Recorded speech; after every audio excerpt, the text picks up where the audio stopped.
தற்பொழுது நல்லாட்சிக்கான மக்கள் இயக்கத்தின் சூரா சபை உறுப்பினர் doctor ILM Riwaaj MBBS MSc அவர்களை உரையாற்ற வருமாறு அழைக்கின்றேன்.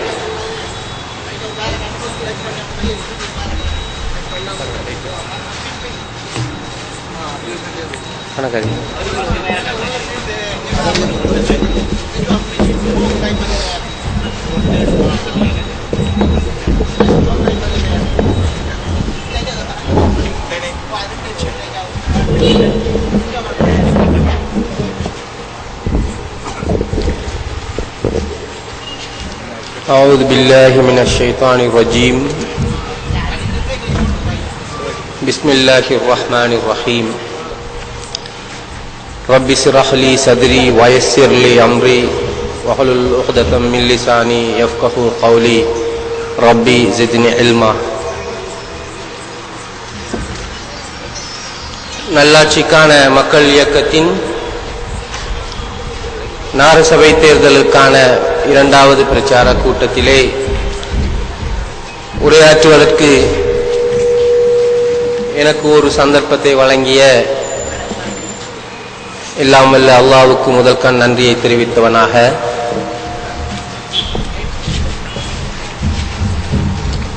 கண்ணியமிக்க நபிகள் நாயகம் ஸல்லல்லாஹு அலைஹி வஸல்லம் அவர்கள் மீதும் அவர்களை தொடர்ந்து பின்பற்றி அவர்கள் வழி வாழ்ந்த அத்தனை உத்தமர்கள் மீதும் அல்லாஹ்வின் சாந்தியும் சமாதானமும் உண்டாவதாக என பிரார்த்தித்தவனாக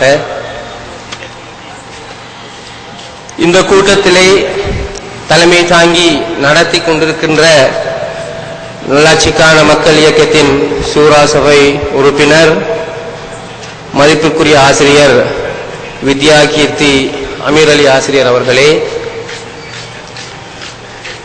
இந்த விழா மேடையிலே அமர்ந்திருக்கின்ற சூரா சபை உறுப்பினர் பொறியியலாளர் MM அப்துல் ரஹ்மான் அவர்களே, பள்ளிவாயர்கள் முஸ்லிம் நிறுவன சம்மேளனத்தின் செயலாளரும் எமது நல்லாட்சிக்கான மக்கள் இயக்கத்தின் சூரா சபையின் செயலாளரும் இந்த விழாவிலே எனக்கு முன் உரையாற்றி சென்றவருமான அஷேக் ஏல் சபீல் அலிமி அவர்களே, மற்றும் இந்த நிகழ்விலே கலந்து சிறப்பிக்கின்ற சூரா சபையின் அமீர் சகோதரர் AGM ஹாரூன் அவர்களே, காத்தாங்குடியின் முன்னாள் தவிசாளர் சகோதரர் காசிம் அவர்களே மற்றும் சகோதரர்களே, இந்த உரையை செவிமடுப்பதற்காக இங்கு வருகை தந்திருக்கின்ற சகோதரர்களே, வீடுகளிலே எமது உரையை செவியேற்றுக் கொண்டிருக்கின்ற சகோதரிகளே, தாய்மார்களே, தங்களது ஹலாலான சம்பாதியத்தை சம்பாதிப்பதற்காக இரவு வரையும் கடைகளை திறந்து வைத்துக் கொண்டு வியாபார நடவடிக்கைகளிலே ஈடுபடுத்திக் கொண்டு அத்தோடு எமது உரையையும் செவிமடுத்துக் கொண்டிருக்கின்ற வர்த்தக சமூக சகோதரர்களே, சகோதரிகளே, உங்கள் அனைவருக்கும் எனது அன்பின் பணிவு அஸ்ஸலாமு அலைக்கும் வரஹ்மத்துல்லாஹி வபரகாத்துஹு. நல்லாட்சிக்கான மக்கள் இயக்கம் கடந்த 5.5 அல்லது 6 வருடங்களாக இந்த காத்தான்குடியிலே ஒரு அரசியல் இயக்கமாக அறிமுகமாகி பல முற்போக்கான சிறந்த முன்மாதிரியான அரசியல் நடவடிக்கைகளில் ஈடுபட்டு வருவதை நீங்கள் அறிந்திருக்கின்றீர்கள். ஆனாலும் 1990ஆம் ஆண்டுகளில் இருந்து இஸ்லாமிய மாணவர் ஒன்றியம் என்ற அமைப்பிலும் அதன் பின்னர் இன்னும் சில நிறுவனங்களிலும் இந்த சமூகத்தின் கல்வி அபிவிருத்திக்காக, இந்த சமூகத்தின் இருப்புக்காக, இந்த சமூகத்தின் முன்னேற்றத்திற்காக பல்வேறு தளங்களில் இன்று வேலை செய்த அதே சகோதரர்கள் தான் சமூகத்தின் மானத்தை போக்கிக் கொண்டு சமூகத்தை ஏனையவர்கள் முன் தலைகுனிய வைத்து சொந்த வயிற்று பிழைப்புக்காக அரசியல் லாபத்துக்காக எம்மை விற்று பிழைத்த அந்த அநியாயமிக்க அரசியலிலும் இந்த சமூகத்தை விடுதலை பெறச் செய்ய வேண்டும், இந்த சமூகத்திலே ஒரு விழிப்புணர்வை உண்டாக்க வேண்டும் என்று பல்வேறு பணிகளுக்கு மத்தியில் நாங்கள் அரசியலை, ஒரு சிறந்த முன்மாதிரி அரசியலை உங்களுக்கு காட்ட வேண்டும் என்பதற்காக இந்த அரசியலிலும் கால் பதித்து எத்தனையோ அரசியல் சாக்கடையின் நாயகர்களிடம் நாங்கள் தாறுமாறான ஏச்சு பட்டுக்கொண்டு உங்களுக்கு முன்னால் ஒரு சிறந்த அரசியல் முன்மாதிரியை காட்டுவதற்காக கடந்த 6 வருடங்களாக நாங்கள் உழைத்து வருகிறோம். அதனை நீங்கள் அறிந்திருக்கிறீர்கள். சுமார் 5 வருடங்களுக்கு முன்னால் நகரசபை தேர்தல் வருகின்ற போது நேர்மையான அரசியலை செய்வோம், உண்மையான அரசியலை செய்வோம்,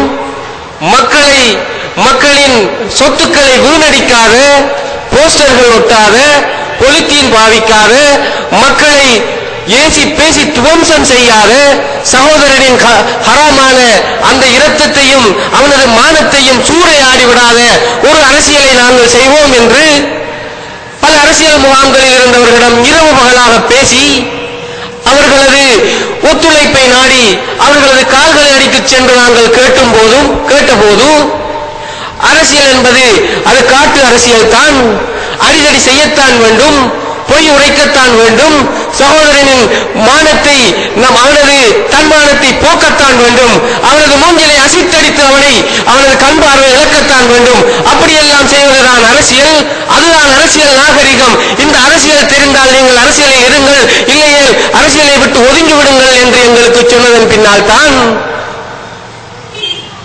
பல மசூராக்களின் பின், பல உலமாக்களின் ஆலோசனைகளோடு, பல சிறந்த மக்களின் ஒத்துழைப்போடு நாங்கள் நல்லாட்சிக்கான மக்கள் இயக்கம் என்கின்ற ஒரு அமைப்பை தோற்றுவித்து கடந்த அரசியலிலே அல்லது முழுமையாக நாங்கள் கால் பதித்தோம்.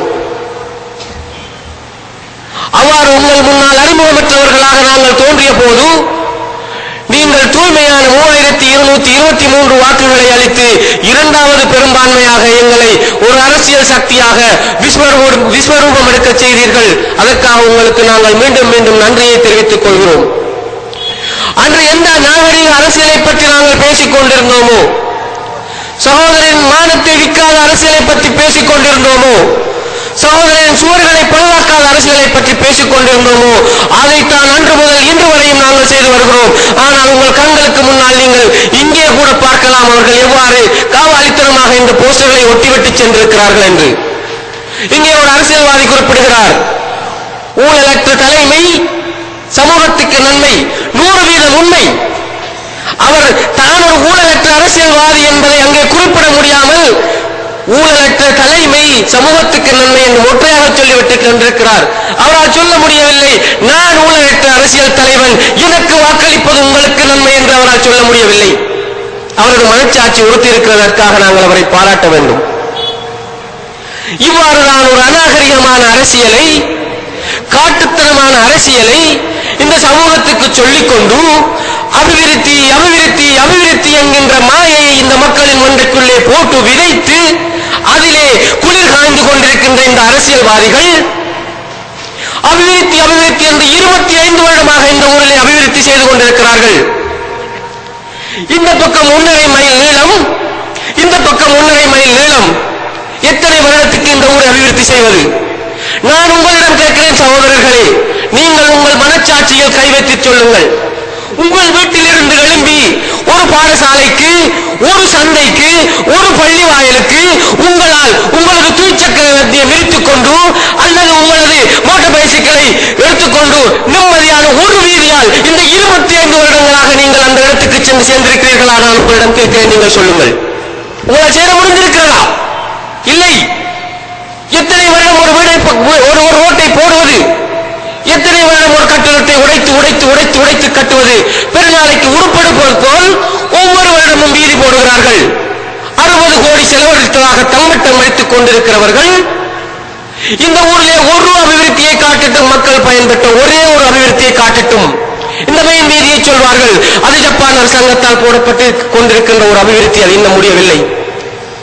ஒரு உள் அபிவிருத்தியை சொல்லுங்கள், ஒரு பாடசாலையை சொல்லுங்கள், ஒரு சந்தை கடையை சொல்லுங்கள், ஒரு மடுவத்தை சொல்லுங்கள். உங்களால் சொல்ல முடிகிறதா? சொல்லுங்கள். இன்று வரை நான் தைரியமாக இந்த சபையிலே என்று கேட்கிறேன், கோடிக்கணக்கான 60 கோடி ரூபாய்களை எங்களின் ஆய்வில் நாங்கள் நேரடியாக காணக்கூட கிடைக்காத அந்த பெருமதியான பணத்தை, மக்களின் பணத்தை வெளிநாட்டு சகோதர மூதாதையர்களின் நன்கொடையை இவ்வாறு வீணடித்துவிட்டு குண்டும் குழியுமான வீதிகளை போட்டுவிட்டு எத்தனையோ வருடங்களாக இருக்க வேண்டிய வீதிகளை 4 கோடி ரூபாய் வட்டிக்கு கடன் எடுத்து இந்த வீதிகளை போட்டுவிட்டு இன்று எங்களிடம் சொல்கிறார்கள் அபிவிருத்தியை செய்துவிட்டு இருக்கிறோம் பாருங்கள் என்று சொல்லி. நீங்கள் சொல்லுங்கள், ஒரு அபிவிருத்தி சொல்லுங்கள். உங்களால் முடியாது, நடக்கவில்லை. காண்களை பாருங்கள், மண் நிரம்பி பூ நிரம்ப நாட்டு ஒரு தொட்டி போல் மாறி இருக்கிறது. 50 வருடங்களுக்கு முன்னால் எமது பழைய மூதாதையர்கள் கட்டிய கான் இன்றும் ஓடிக்கொண்டிருக்கிறது. பாதையை அரைவாசியாக உடைத்து கட்டிய கான் ஓடவில்லை. உடைத்து உடைத்து உடைத்து இந்த மார்க்கெட் வீதியை கட்டிக் கொண்டிருக்கிறார்கள், இந்த குர்பின் வீதியை கட்டிக் கொண்டிருக்கிறார்கள், அத்தனை வீதிகளையும் கட்டிக் கொண்டிருக்கிறார்கள். கொங்குரி கலவையை கொட்டி பாதையை குறுக்கிவிட்டு அதையும் அவர்கள் கையலாலேயே தோண்டி உடைத்து விட்டு சென்றிருக்கிறார்கள். நல்ல விடயம். ஏனென்று சொன்னால், நாங்கள் ஒரு வீட்டை வாடகைக்கு கொடுத்தால் சொல்வோம், இந்த வீட்டை எடுக்கிற சரிதான், நான் தாரமாய் தந்துடுவோம். இப்ப என்ன செஞ்சிருக்காங்கன்னு சொன்னா, 60 கோடி ரூபாய் செலவழிச்சு இந்த ஊரை செஞ்சு போட்டு அவரோட கையாலேயே கொத்தி புரட்டி நாம எப்படி இந்த ஊரை அவங்கள்ட்ட கொடுத்தோமோ அதை விட மோசமான நிலையில மீண்டும் இந்த மக்கள்கிட்ட அந்த ஊரை தந்திருக்கிறாங்க. இதுதான் அவங்க செய்த அபிவிருத்தியா? இதுதான் அபிவிருத்தியின் தாற்பயமா? இதுதான் அபிவிருத்தியின் அழகா? நீங்கள் கட்டுகின்ற ஒரு வீடு ஒழுகுவதில்லை, ஒரு மேசரையும் நீங்களும் உங்கள் மனைவியும் உங்கள் குழந்தைகளும் சேர்ந்து கட்டுகின்ற வீடு ஒழுகுவதில்லை, பூச்சி உதிர்வதில்லை, பெயிண்ட்கள் உரிந்து தொங்குவதில்லை, படிகள் உடைந்து நொறுங்குவதில்லை. என்ஜினியர், டெக்னிக்கல் ஆபீசர், நகரசபை சேர்மன், உதவி தவிசாளர், ஏனைய உறுப்பினர்கள், கிளார்க், இப்படி எத்தனையோ பேர் சேர்ந்து திட்டமிட்டு கோடிக்கணக்கான பணத்தை போட்டு கட்டுகின்ற வீதிகள் இப்படி நொறுங்கிக் கொண்டிருக்கின்றனவே, இதற்கு காரணம் என்ன? இதை பற்றித்தான் நாங்கள் சொல்கிறோம். திட்டமிடாத அபிவிருத்தி. நீங்கள் உங்களது சிந்தனையை பாதிக்கவில்லை. நீங்கள் உங்களுக்கு அந்த பணத்திலே எத்தனை வீதம் கமிஷனை அடிக்கலாம் என்பதை தவிர உங்களுக்கு அந்த வீதி எப்படி போனாலும் பரவாயில்லை. அபிவிருத்தி என்பது என்ன? வெறும் கட்டடங்களா? கொங்கிரீட் காடுகளை உருவாக்கி விடுவதா? அல்லது முன்னே வருகிற வாகனம் தெரியாமல் ரவுண்டபெட் என்கின்ற வரையறைக்கு அங்காலே நின்று பாதையின் ஓரத்தில் கட்டடங்களை கொங்கிரீட் தூண்களை கட்டி எழுப்புவதா அபிவிருத்தி? அபிவிருத்தி என்றால் என்ன? இந்த ஊரிலே நான் அடிக்கடி சொல்வது, இந்த வீதியில் பளபளப்பாக தெரிகின்ற கட்டடங்கள், இந்த ஊரில் ஒழும்பி நிற்கின்ற 2 மாடி பல மாடி கட்டட வீடுகள், அழகான கடை தொகுதிகள் யாரும் அரசாங்கம் செய்ததும் அல்ல, அபிவிருத்தியாளர்கள் அவர்கள் கொக்கரிக்கின்றது போல் அவர்களது சொந்த அபிவிருத்தியும் கிடையாது. உங்களது சொந்த பணம், இரவு பகலான உங்களது உழைப்பு, வேர்வைதான் இந்த ஊரிலே அழகாக காட்சி அளிக்கின்றது. அதை தவிர அவர்கள் செய்த ஒரு அபிவிருத்தியை நீங்கள் சுட்டி காட்டினால் நாங்கள் சந்தோஷப்படுவோம். செய்யவில்லை, செய்ய முடியாது, செய்ய தெரியாது. அதுதான் இந்த ஊரில் நடந்து கொண்டிருக்கின்றது. அபிவிருத்தி என்றால் என்ன? உங்களது வீட்டுக்குள்ளே அபிவிருத்தி வர வேண்டும், உங்களது குழந்தைகள் கற்றவர்களாக மாற வேண்டும், ஒவ்வொரு குடும்பத்துக்குள்ளும் அபிவிருத்தி வர வேண்டும், சமூகம் நாகரிகம் அடைய வேண்டும், படித்தவர்கள் பல்வேறுபட்ட பண்பாளர்கள் இந்த மக்களுக்கு முன்னால் உருவாகி காத்தாங்குடி சமூகத்தைச் சேர்ந்தவன் என்று தலை நிமிர்ந்து சொல்ல வேண்டும். கல்விக்கூடங்கள் நடத்துவதற்கு நகரசபைக்கு அதிகாரம் இருக்கிறது. வாகன போக்குவரத்து நடத்துவதற்கு நகரசபைக்கு அதிகாரம் இருக்கிறது. பாடசாலைகள் நடத்துவதற்கு நகரசபைக்கு அதிகாரம் இருக்கிறது. வெளிநாடுகளோடு நேரடியாக உடன்படிக்கைகள் சென்று செய்து கொண்டிருந்த ஊரின் அபிவிருத்தியை செய்வதற்கு நகரசபைக்கு அதிகாரம் இருக்கிறது. ஒரு பெரிய அபிவிருத்தி அல்லது ஒரு பெரிய அதிகாரம் உள்ள ஒரு சபையாக நகரசபை இருக்கின்ற பொழுதும் அந்த நகரசபையின் அதிகாரத்தை அதை பற்றி என்னவென்றே தெரியாதவர்களிடம் நீங்கள் ஆட்சியை கையளித்தால் வெறும் காட்டுக்கத்தலை கத்திவிட்டு ஏனைய சகோதரர்களின் மானத்தை இரத்தத்தை உறிஞ்சி குளித்துவிட்டு அதுதான் இந்த சமூகத்தின் நாகரிகம் என்று இந்த சமூகத்தின் மானத்தை வெளியூர்களிலும் வெளிநாடுகளிலும் விற்றுவிட்டு எங்களுக்கு அபிவிருத்தியை பற்றி கதை சொல்லிக் கொண்டிருப்பார்கள். அதுவல்ல சகோதரர்களை அபிவிருத்தி. இந்த சபையிலே நான் சொல்கிறேன், உங்களுக்கு எத்தனையோ வருடமாக பிச்சைக்காரனின் புண்போல சுரண்டப்பட்டு காட்டப்பட்டுக் கொண்டிருக்கின்ற அந்த மடுவம் என்கின்ற மாட்டுத்தொழுவ பிரச்சனையை, மாடு இருக்கின்ற பிரச்சனையை இன்ஷா அல்லாஹ் நகரசபையை இந்த பிஎம்ஜிஜி கைப்பற்றுகின்ற போது 6 மாதங்களுக்குள் உங்களுக்கு நாங்கள் முடித்து தருகிறோம். இந்த வாக்குறுதியை நாங்கள் சொல்கின்ற வாக்குறுதியை எவ்வாறு நிறைவேற்றி இருக்கிறோம் என்று உங்களுக்கு தெரியும். அந்த வாக்குறுதியை இன்ஷா அல்லாஹ் 6 மாதங்களுக்குள் நாங்கள் ஒரு சிறந்த மாட்டுத்தொழுவத்தை, மாடு இருக்கின்ற தளத்தை மிக நுட்பமான முறையிலே நாங்கள் செய்திருக்கின்றோம். அதற்குரிய ஏற்பாடை அல்லாஹ்வின் உதவியால் நாங்கள் செய்ய ஆரம்பித்து விட்டிருக்கின்றோம். ஒரு நிறுவனத்தோடு நான் பேசினேன்.